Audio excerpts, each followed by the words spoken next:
Hi everyone, Ashlyn Giza YouTube channel. Today I'm going to talk about Adventureland in Iowa, Altoona, Iowa, and talk about some of the rides that were my favorites, and talk about something that's really eerie about that raging river that they used to run.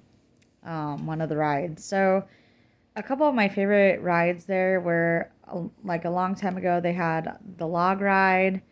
That was like their main ride. I don't even know or understand why they took it down. Another one of my favorites was the Falling Star. I loved the Galleon. I loved the Tornado. And then, of course, as I got older, more rides came about, and the Outlaw was like kind of newer when I was like a young teenager. So I liked the Outlaw too. I hated the Dragon. Never liked it because the shoulder, I'm really short, so the shoulder, the like things that the things that hold you down that go over your head and over your shoulders, the shoulder things like came up to here on me. So when I went upside down, I like slid up, and they did hold me in, but like, what if they would have never held me in? So it was always scary for me. So I only went on that ride, I think, twice. The whole time they used to have the dragon in Adventureland. Now, I think they replaced it with, they call it the monster. I think that's what they replaced the dragon with. I'm not sure.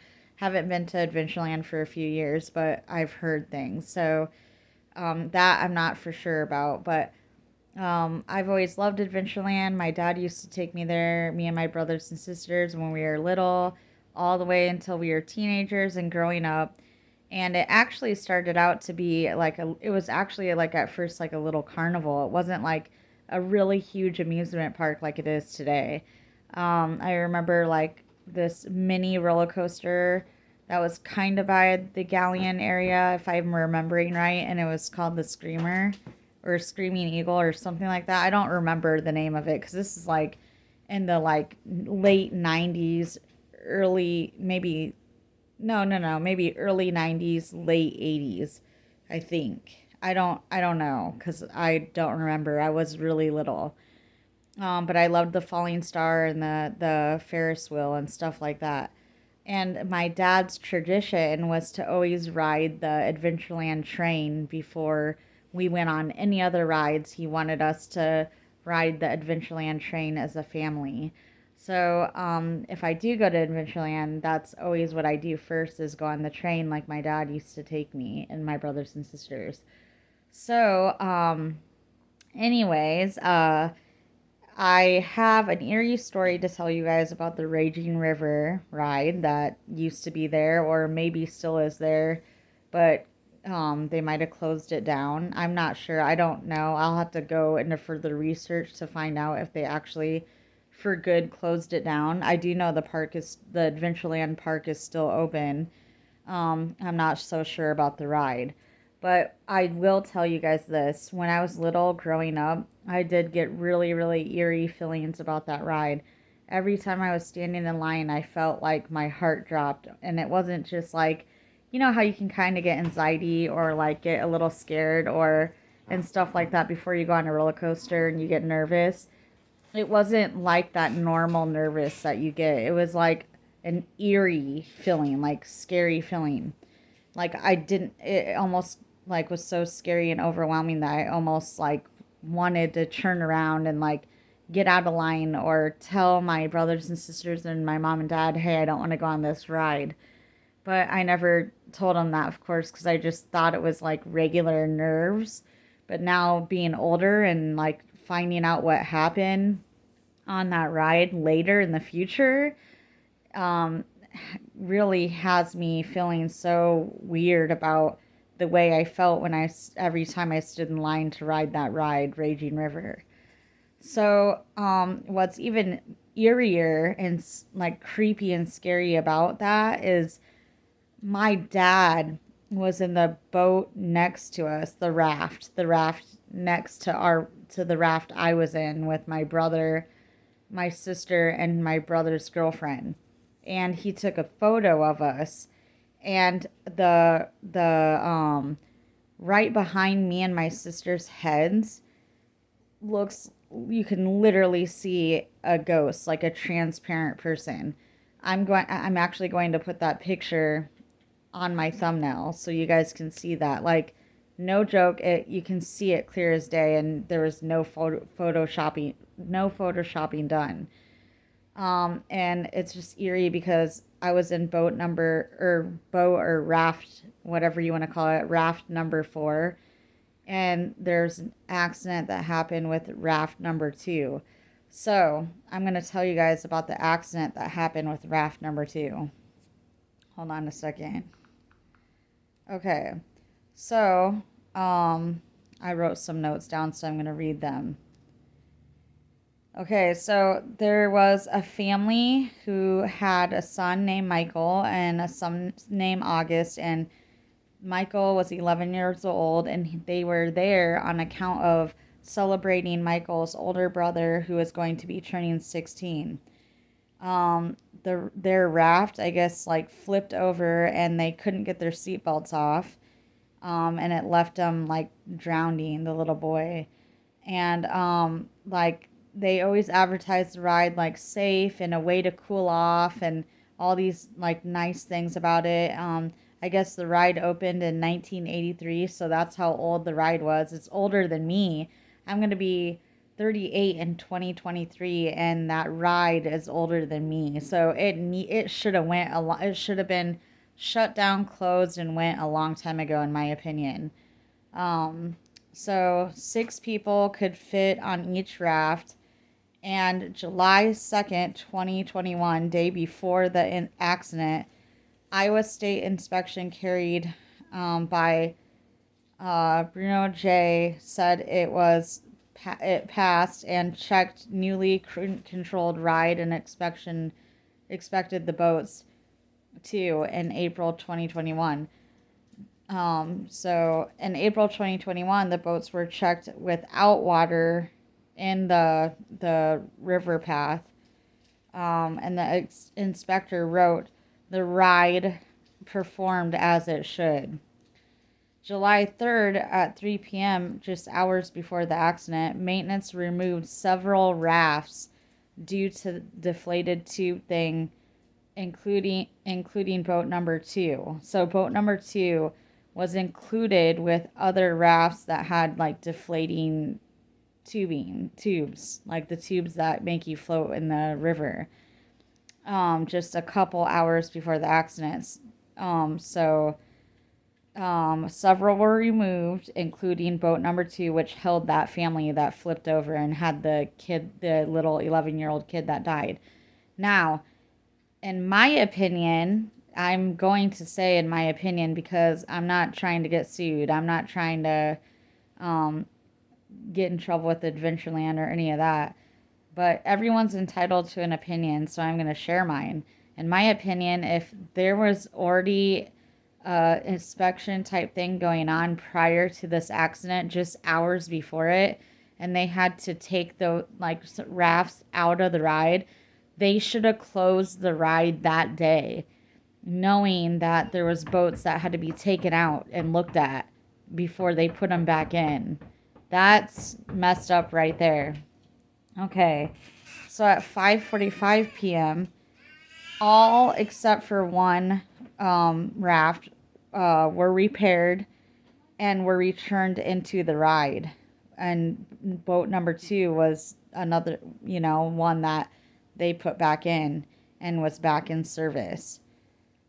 A mom had rode and said that she told the operators that the ride often got stuck under her feet, making grinding noises. So there was a lady that rode the ride prior to this family that had the little boy died. But I guess it said in an article that I read online that she said something quickly, but then left and didn't really try to get a hold of the people at the park because she had an autism kid and he was kind of getting upset and stuff, so she needed to leave ASAP, so she couldn't report it. And that's understandable, because if anybody's had a person, family member that's autistic, that can be really hard for that autistic person. So, I mean, she needed to get out of there. Although I feel with us having cell phones and everything, she probably should have called. I don't know if she did later. I don't know. I just read in this particular article that I found somewhere online that she didn't tell anybody because she had to get her son out. So that's all I read. It didn't say she called later. It didn't say that she didn't report it at all, because obviously she did say something, because I mean, that's how they found out that there was grinding noises and under her feet. But I feel like, she should have called and made sure the park closed that ride. That's my opinion. Now, so she didn't report it because her autistic son was upset and needed to leave. The family noticed the water was slowly filling the raft and then bumped into rocks that were designed to move the rafts along. The parents were not able to save the children. The other boat came and knocked into the number two boat that was already flipped over, but managed to pass around that number two boat. But they jumped in to try to help the family because they, saw the accident. Workers jumped into and tried to help. The cops were called.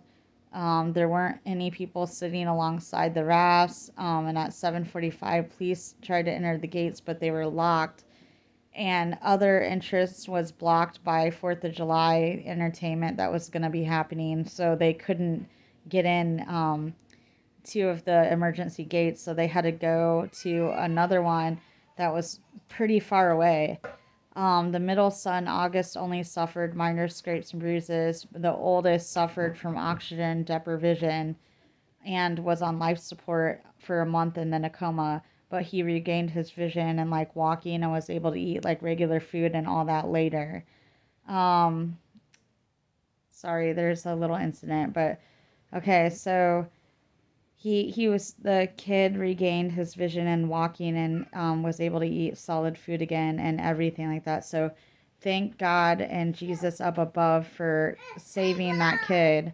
But it's very, very sad and tragic and unfortunate that the little one didn't make it. So the raft, I guess, touched the bottom of the river, causing the tube to deflate. So it was like rubbing against whatever's at the bottom of what was on the bottom of the raging river when they drained the water, which was obviously probably some concrete stuff and bevels and stuff like that that probably punctured the hole. Um, or if there wasn't any of that, then it was rubbing and rubbing and rubbing after all this time, and finally caused a hole in there and made it deflate. There was a dent in that raft too.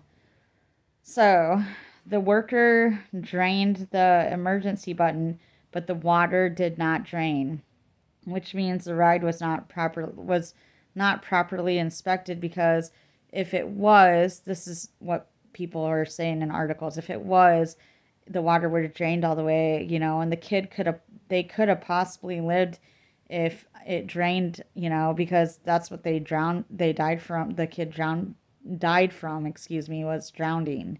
He drowned. Um, so that, and also, I guess there's a theory that the water level on the ride was a little bit higher due to like rainwater that went in the raging river ride, and made it a little bit deeper than what it's supposed to be, causing it to flood. That was a theory that people had, and that's why it didn't drain all the way like that, like it should have. But in order to have like a raging river ride or any kind of raft ride like that anymore now, they had to have cameras at all site areas and sites, and they had to have like a lot of workers all over the sites. And I guess after the accident happened to that little boy and his family and everything, there were 17 violations found. Can you believe that, you guys? 17 violations. So if they would have really actually properly inspected it, or made sure that everything was fine, whatever, however you want to word it, that probably would have never happened. It just sickens me. And then also, that's not the only person. There was hold on a second. I'm sorry, you guys. Hold on.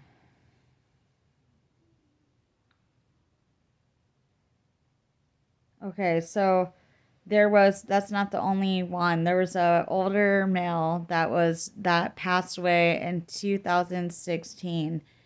And what happened was he was working on the Raging River, same ride, and I don't know how, because I just read the article and it was kind of very vague. It just said, Steve, and I don't remember his last name, in September or something like that in 2016, died of an accident when he was working on the Raging River. I guess he bent over and he fell onto the conveyor belt and injured his head and caused like really bad head injury, and then he like later on passed away and stuff like that. So those are the two deaths that I read about online that have happened on the same freaking ride.